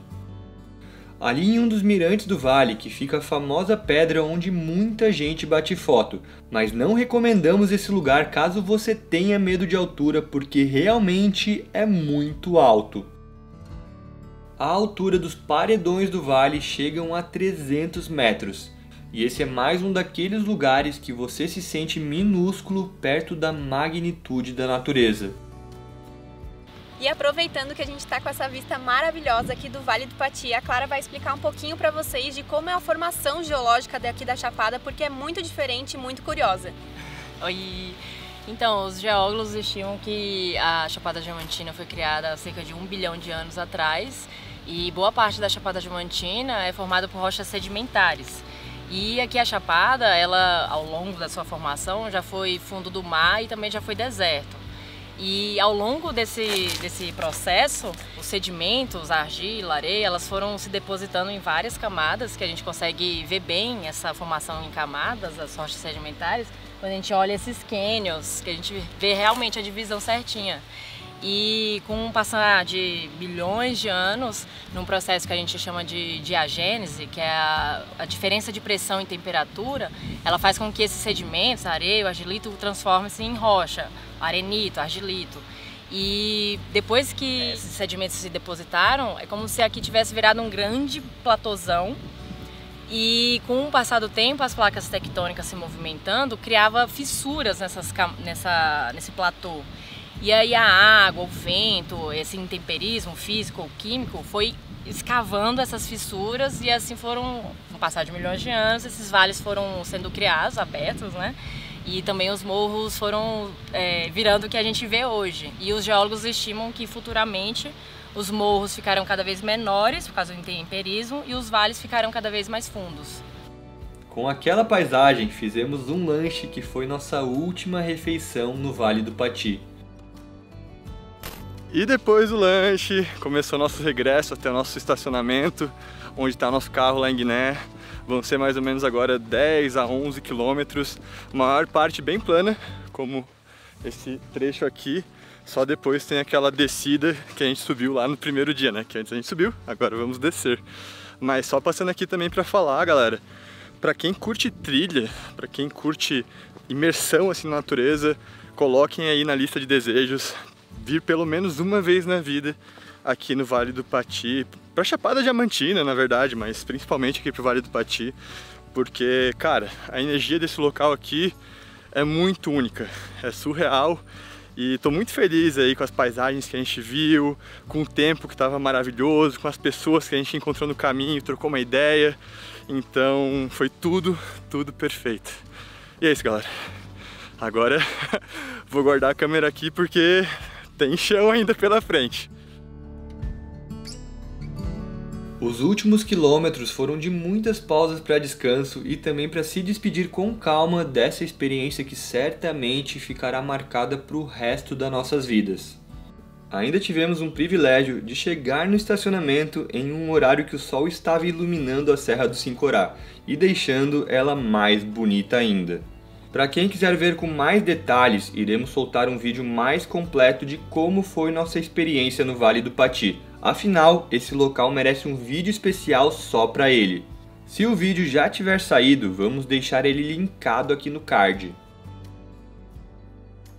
Depois do Vale do Pati, regressamos para Lençóis, para a nossa reta final de expedição. Dessa vez, ficamos hospedados na Casa Muritiba, uma casa super espaçosa e completa. Ideal para quem curte hospedagens mais no estilo Airbnb e também para quem vai com amigos e família. Depois de 18 dias, vimos muitas coisas incríveis e parecia que nada mais iria nos surpreender na Chapada, mas estávamos bem enganados. Penúltimo dia de Chapada começando e hoje a gente vai conhecer o Pantanal de Marimbus. A gente vai com o barqueiro Getúlio e no meio do caminho ele vai contando um pouco das histórias aqui dessa região, dessa comunidade e também falar um pouco aqui sobre a fauna e flora do Pantanal de Marimbus. O Pantanal Marimbus é uma grande área de pântano alagada com passagens para pequenos barcos. Além do cenário totalmente diferente do que estávamos acostumados a ver nos outros locais da Chapada, foi ali que podemos comprovar que além das paisagens, outra coisa que faz a Diamantina ser um dos lugares mais incríveis do mundo são suas pessoas. Durante o percurso de cerca de 2 horas passando por canais largos e também por canais bem estreitos, o nosso barqueiro Getúlio foi contando as histórias da sua comunidade. Ele falou sobre seu pai, sobre o orgulho que tem de ser da Chapada e da comunidade quilombola do Remanso, sobre o Jaré, que é uma religião de matriz africana que é exclusiva da Chapada Diamantina, dentre muitos outros assuntos. Mas o que fez esse momento ser especial e super divertido foi que ele nos contou tudo isso cantando. Que é um reggae falando da saída de meu pai de Igatu para o Remanso, né?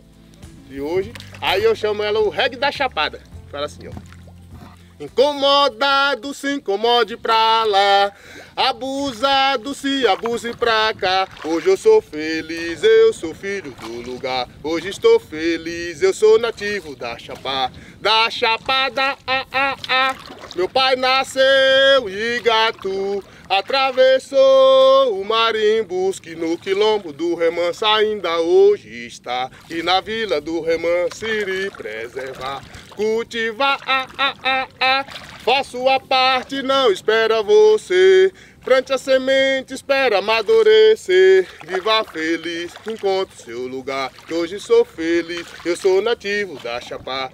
Da Chapada, Vou remar do lado aqui pro nosso barco navegar. É que o vento é forte, o vento na onda do mar. É que o vento é forte, com ele você não ganhar. Vou remar do lado daqui, vou remar do lado de lá. Vou remar do lado aqui pro nosso barco chegar. Não faço mal a quem te faz o bem. Eu vou no mar, depois eu venho. E lá no mar tem uma pedra, e nessa pedra mora uma índia. Eu vi a pedra em balançar, e essa índia eu vou buscar. Eu vi a pedra em balançar, e essa índia eu vou buscar. Otário é mesmo otário, só paga pra vacilar. Onde eu tava subindo no morro, parar com os caras, jogar. Chega no Hora das Estrelas, fui marcar o Baba, não me deixaram entrar. Eu fiquei muito injuriado e o Baba eu queria parar. Louvado seja meu Senhor, Pai eterno. Louvado seja meu Senhor, bom Jesus. Saudamos o dono da casa e todos os encontros de luz. Depois do show do Getúlio, andamos cerca de 40 minutos até as piscinas naturais do Rio Roncador, assim como as piscinas naturais do Serrano, que fomos lá no nosso primeiro dia de Chapada, Essas também têm um formato arredondado que formam excelentes ofurôs naturais. E com esse banho renovador, finalizamos as atrações do nosso penúltimo dia de expedição.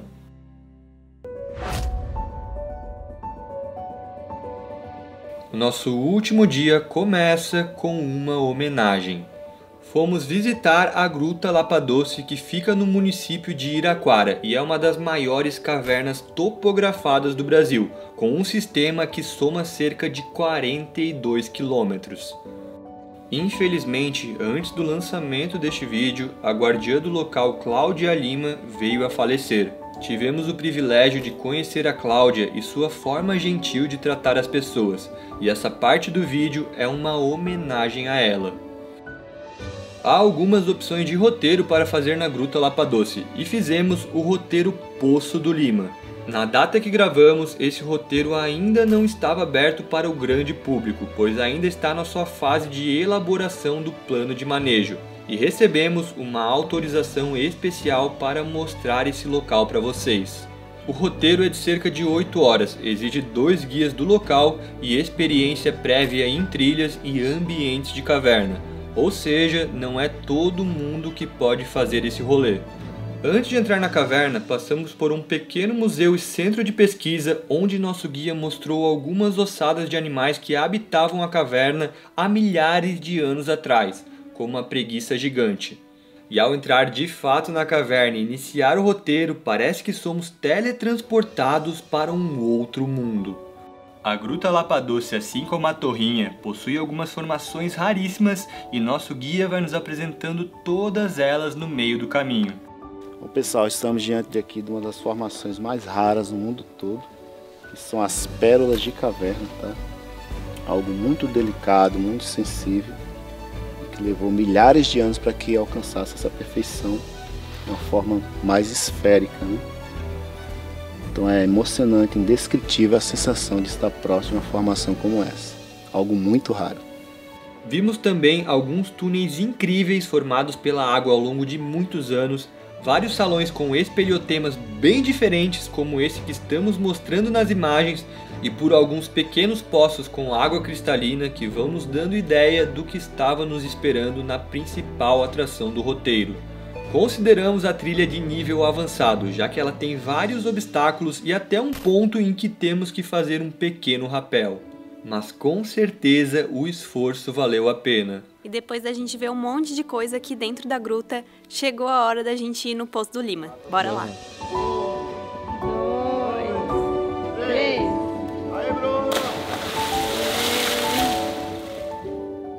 O Poço do Lima é daqueles lugares que é impossível captar em um vídeo toda a sua beleza e energia. Estar em um poço imenso com água cristalina a muitos e muitos metros debaixo da terra no nosso último dia de expedição da Chapada Diamantina foi uma mistura de sentimentos. Sentimento de curiosidade por estar em um local único. Sentimento de felicidade por tudo que vivemos na Chapada. Sentimento de alívio por tudo ter corrido tão bem. E sentimento de gratidão por estar compartilhando tudo isso com vocês. O Poço do Lima tem cerca de 25 metros de profundidade e abriga uma espécie rara de peixe, um bagre albino cego. Tivemos a sorte de conseguir avistar ele rapidamente enquanto estávamos dentro do poço. E após aproveitar muito o poço, regressamos o trajeto, pegamos nosso carro e fomos em direção à nossa última atração.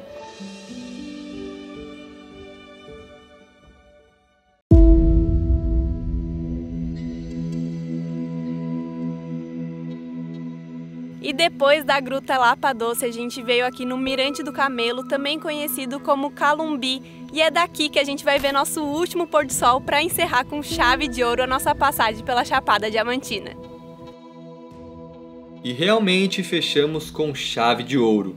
O Mirante do Camelo, apesar de não ser tão conhecido como o Mirante do Morro do Pai Inácio, que fica ali pertinho, te proporciona uma vista tão surreal quanto. E para melhorar mais ainda, o tempo estava perfeito e os paredões ficaram com um tom alaranjado absurdo. Até nos últimos minutos a Chapada Diamantina continuava nos surpreendendo, e acho que foi isso que fez com que a gente amasse tanto ela.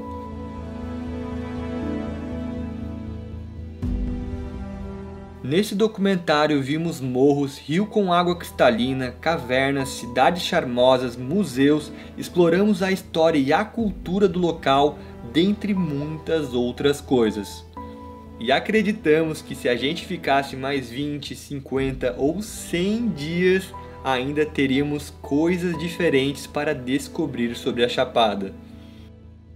E diretamente do Mirante da Pedra do Camelo, a gente vai finalizando esse documentário que a gente produziu e editou com tanto carinho e amor para vocês. É o maior projeto do Rolê Família até então e teve muita gente envolvida, então queria aproveitar para fazer alguns agradecimentos especiais. Primeiro, para nossa agência parceira, Pedra Lascada Expedições. Clara e Índio, vocês foram cruciais por tudo que aconteceu aqui, vocês montaram um roteiro incrível pra gente e a gente descobriu em vocês, além de excelentes guias que manjam demais aqui da Chapada, a gente descobriu que vocês também são excelentes pessoas e hoje a gente pode chamar vocês de amigos. Também queria aproveitar para estender esse agradecimento para os outros guias parceiros, para as hospedagens que nos recepcionaram tão bem.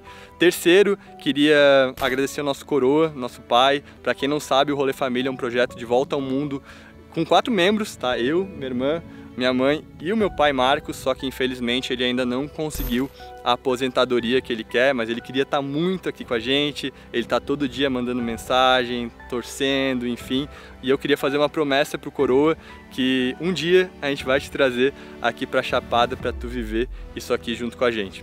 E para finalizar o vídeo respondendo a pergunta do título, do porquê que a Chapada é um dos lugares mais incríveis do mundo. Acho que a gente conseguiu mostrar... Tá aí nas imagens, estão né? nas imagens, eu não preciso falar muita coisa.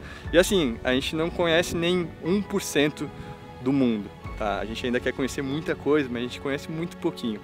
Mas eu tenho certeza que depois de conhecer tudo que eu quero conhecer na minha vida, a Chapada com certeza vai ser um dos lugares mais incríveis que eu já visitei. E é isso, pra quem curtiu o vídeo, curtiu as dicas, já faz aquelas 3 coisas com C que todo mundo pede. Curtir, compartilhar e comentar. E até nosso próximo Rolê Família. Tchau!